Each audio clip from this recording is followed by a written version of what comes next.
हम सबको अपने एक्शंस में कंसिस्टेंसी चाहिए, स्टडी में, डाइट में, एक्सरसाइज में, सुबह जल्दी उठने में और हर उस एरिया में जिसमें हम अच्छा करना चाहते हैं। फिर वो चाहे कोई नई चीज़ ट्राई करनी हो या कोई प्रॉब्लम ठीक करनी हो, बिना कंसिस्टेंटली उस काम को किए हम अच्छे रिजल्ट्स नहीं देख पाते। मेरे चैनल पे ऐसे कई सारे कमेंट्स होते हैं जिसमें लोगों की एक डीप इच्छा होती है कि उन्हें अपनी लाइफ में, अपने एक्शंस में कंसिस्टेंसी चाहिए और किसी भी प्रैक्टिस को आज किया, कल छोड़ दिया, थोड़ा किया, फिर रेस्ट किया, फिर छोड़ ही दिया। अपनी इस आदत से भला कौन ही खुश है। तो इसी परेशानी को बहुत अच्छे से समझते हुए ही मैंने आज की ये वीडियो बनाई है। आप सबने कंसिस्टेंट रहने के लिए खूब सारी बुक्स पढ़ी होंगी, खूब सारी मोटिवेशनल वीडियोस देखी होंगी, लेकिन ज़्यादातर वीडियोस में आपने देखा होगा कि एक वेस्टर्न अप्रोच ही होती है। लेकिन खुद को जानने, समझने और बदलने की ये चाह सिर्फ आजकल के टाइम में या फिर वेस्ट में ही नहीं होती। कई हजारों साल पहले भी योगीज अपने माइंड और बॉडी की मिस्ट्रीज को खोजते रहते थे और उसी प्रोसेस में उन्हें इस तरह के आंसर्स मिलते थे।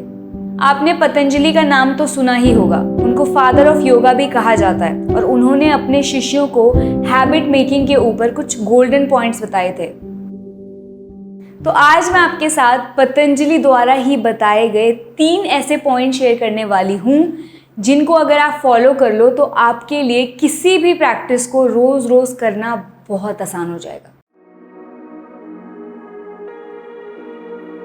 तो कोई भी काम या प्रैक्टिस स्टार्ट करते ही हमें रिजल्ट्स चाहिए होते हैं। हमें लगता है कि यार 2 दिन हो गए एक्सरसाइज किए हुए, अच्छा देखूं कि मेरा वेट कितना है। मेरा तो वेट कम हो ही नहीं रहा। चाहे वो योगा हो, एक्सरसाइज हो, डाइट हो या कोई भी और चीज़, जब तक आप उसे लंबे समय तक नहीं करते आप उसका असर नहीं जान सकते और ये मुझसे अच्छा कोई नहीं जानता।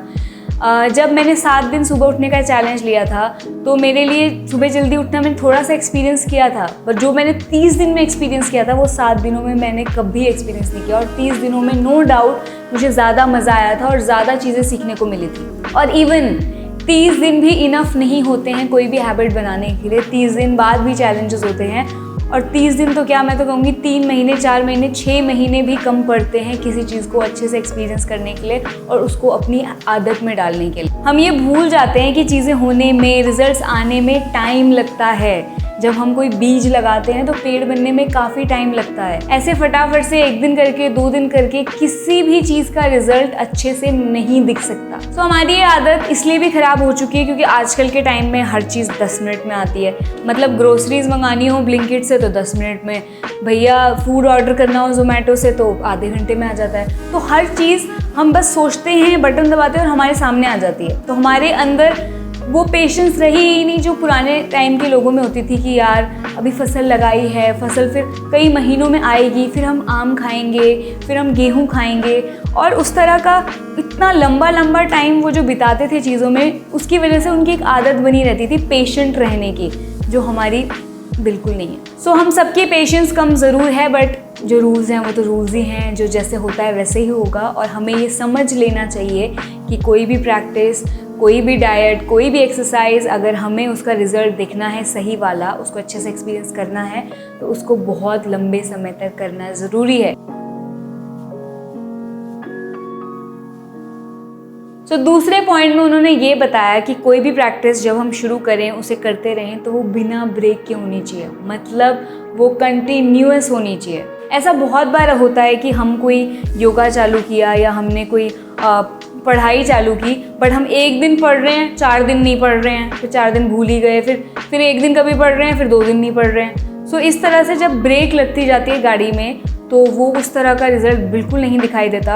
और ये मैंने अपने योगा में देखा है कि जब मैंने नया नया योगा सीखा था तो मैं कभी 1 आधा दिन करती थी, फिर नहीं करती थी। भले ही मैं कई टाइम से कर रही थी, कई महीनों से कर रही थी, बट मैं इतना गैप दे रही थी, इतने ब्रेक्स दे रही थी कि मैं उसका जो रोज़ रोज़ करने का इफ़ेक्ट है, जो रोज़ रोज़ करने से रिजल्ट आता है, वो देख ही नहीं पा रही थी। पर अब जब मैं रोज़ सुबह अपना योगा करती हूँ तो उसका असर मैं खुद पे बहुत अच्छे से देख पाती हूँ। तो बहुत इंपॉर्टेंट है, चाहे वो आपकी डाइट है, चाहे वो आपकी एक्सरसाइज है, स्टडी है, कुछ भी है, आपको कंटिन्यूअसली करना बहुत ज़रूरी है, बिना ब्रेक के करना बहुत ज़रूरी है, क्योंकि ब्रेक्स आपको रोकते रहेंगे और आपका रास्ता और मुश्किल बनाएंगे।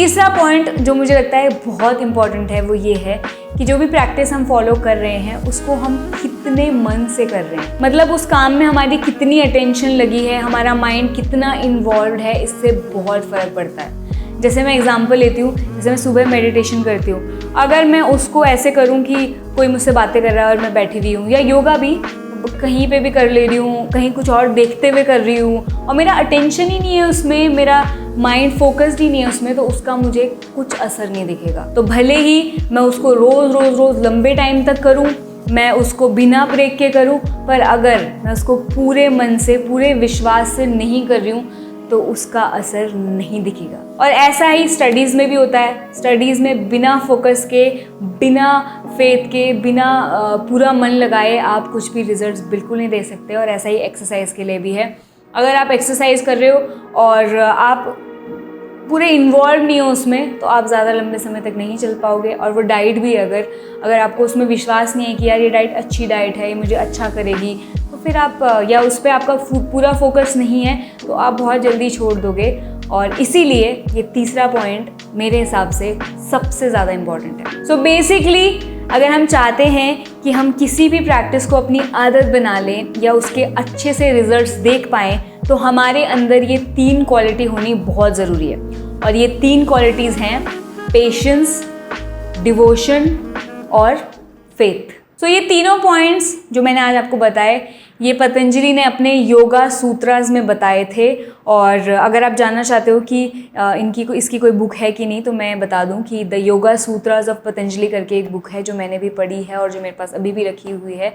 उसमें ही ये सारे पॉइंट्स और इस तरह के बहुत सारे सूत्रास हैं जो आपको इन जनरल लाइफ में सेल्फ कंट्रोल, पता नहीं कंसिस्टेंसी और हर चीज़ में हेल्प कर सकते हैं। मतलब मेन कारण मेरा ये वीडियो बनाने का ये था कि जब भी हम सोचते हैं कि सेल्फ कंट्रोल या सेल्फ डेवलपमेंट या कंसिस्टेंसी, मोटिवेशन, इन सब चीज़ों के बारे में जब भी हम बात करना चाहते हैं, तो हम कुछ बाहर वाले लोगों की वीडियो देखते हैं कि यार कोई वेस्ट से कोई आदमी है, कोई वाइट आदमी है, उसकी वीडियो देखते हैं, वो सही बताएगा।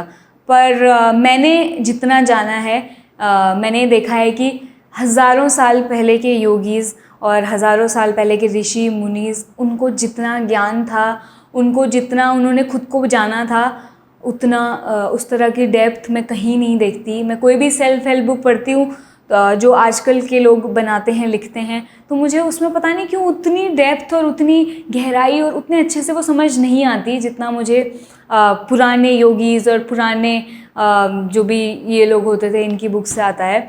और इसीलिए मुझे आपके साथ ये पॉइंट शेयर करने थे। और मैं ये पॉइंट्स इसलिए भी इतने अच्छे से बता पा रही हूँ क्योंकि मैंने अपने आप में भी चैलेंजेस करके और खुद को थोड़ा ट्विस्ट एंड चेंज करके ये सब चीज़ें देखी है। और मैं खुद भी मानती हूँ कि ये तीनों पॉइंट्स बहुत बहुत बहुत इंपॉर्टेंट है। सो उससे भी ज़्यादा इंपॉर्टेंट चीज़ है, मतलब उससे भी ज़्यादा इंपॉर्टेंट तो नहीं है, बट बहुत इंपॉर्टेंट है कि आप जाने से पहले इस चैनल को सब्सक्राइब करो और घंटी दबाओ। अगर आपने नहीं किया है तो क्या रहे हो? अगर आप सब्सक्राइब नहीं कर रहे, घंटी नहीं दबा रहे, वीडियो देख के चल दे रहे हो, मतलब ऐसी भी कोई लाइफ होती है? इसलिए वीडियो ख़त्म होने से पहले सब्सक्राइब करो, घंटी दबाओ और मुझे कमेंट सेक्शन में बताओ कि क्या आप भी पतंजलि के योगा सूत्रास को पढ़ते हो या आपने पढ़े हैं, ये वाले पॉइंट्स आपने जाने हैं। और अगर कुछ भी इस टॉपिक के ऊपर आप जानते हो तो मुझे कमेंट सेक्शन में बताओ। मैं भी जानना चाहती हूँ कि मैं और क्या जान सकती हूँ।